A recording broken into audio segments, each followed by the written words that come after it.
બાલારામથી વિરમપુરના રસ્તા ઉપર બાલારામ પછી 1 કિલોમીટર દૂર આવેલું છે સરસ મજાનું એક મંદિર, ધાર માતા રાજરાજેશ્વરી દેવી શ્રી ધાર માતાનું મંદિર। આ ધાર માતાનું મંદિર એ અરાવલીની ગોદમાં અને બાલારામની પડખે પ્રાકૃતિક કુદરતી સૌંદર્યમાં ખોળે વસેલ એક અલૌકિક જગ્યાને આજે આપણે આવ્યા છીએ। લાસ્ટ વ્લોગની અંદર બાલારામથી છૂટા પડ્યા હતા, ત્યારબાદ બાલારામથી સીધા અમે પહોંચી ગયા છીએ ધાર માતા।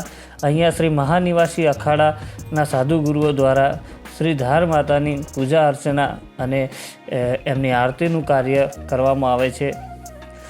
મંદિરની શરૂઆતમાં તમને બજરંગબલી દાદાનું મંદિરના દર્શન થશે। ત્યાં જ ખૂણામાં એક મહાદેવના શિવલિંગની પણ રચના કરવામાં આવેલી છે। મિત્રો, વિડીયોની અંદર તમે જે જોઈ શકો છો, આ મંદિર એ ધાર માતા જે સુંઢિયા પરિવારના કુળદેવી તરીકે માનવામાં આવે છે અને ચોમાસાના દિવસો દરમિયાન મિત્રો અહીંયા પ્રકૃતિ 16 કળાએ ખીલી ઉઠે છે।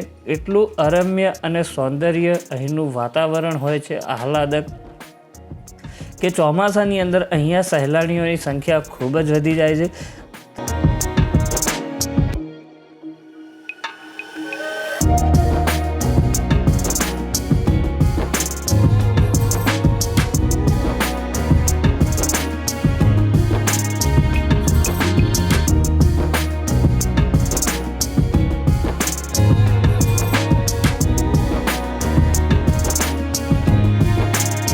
રાજરાજેશ્વરી દેવીની મૂર્તિ છે મંદિરની શરૂઆતની અંદર જ, અને હું તમને હવે દર્શન કરાવીશ ધાર માતાના।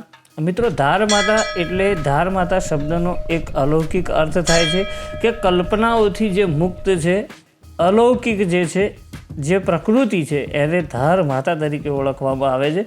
તો આપ વિડીયોમાં મંદિર જોઈ શકો છો અને મંદિરની અંદર સરસ જાજરમાન એવી મૂર્તિ બિરાજમાન છે। ચોમાસાની અંદર આ જે ધાર માતા ટેમ્પલ છે મિત્રો, મંદિર એ બાલા કિનારે વસેલ છે અને આ જ નદી સીધી બાલારામ મહાદેવના મંદિર આગળથી નીકળે છે। તો આપ વિડીયોમાં જોઈ શકો છો, અહીંયા સરસ મજાનું એવું પ્રાકૃતિક વાતાવરણ છે જે ચોમાસામાં પોતાના લશ ગ્રીનરીથી એટલું મનમોહક બને છે કે અહીંયા સહેલાણીઓ ખૂબ જ વધી જાય છે। મંદિરના બાજુના ભાગની અંદર સાધુ બાબાઓનો અખાડો આવેલો છે, તો ત્યાં મહાદેવનું પણ એક મંદિર છે। મહાદેવના મંદિરે પણ દર્શન કરી અને પોતે અમે ધન્યતા અનુભવ્યા। તમે પણ આ મંદિરે અચૂકથી પધારો અને ધન્યતા અનુભવો।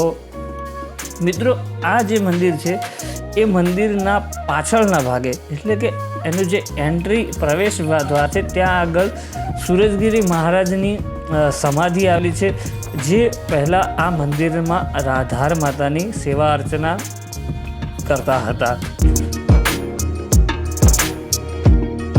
જો આપ બાલારામ ઉજાણી અથવા તો આપ બાલારામ પેલેસની વિઝિટ કરો છો તો સાથે સાથે આપે ધાર માતા મંદિરની પણ વિઝિટ કરવી જરૂરી છે, કારણ કે આ ત્રણેય પ્લેસીસ જે છે એ એક જ હારની અંદર આવેલા છે।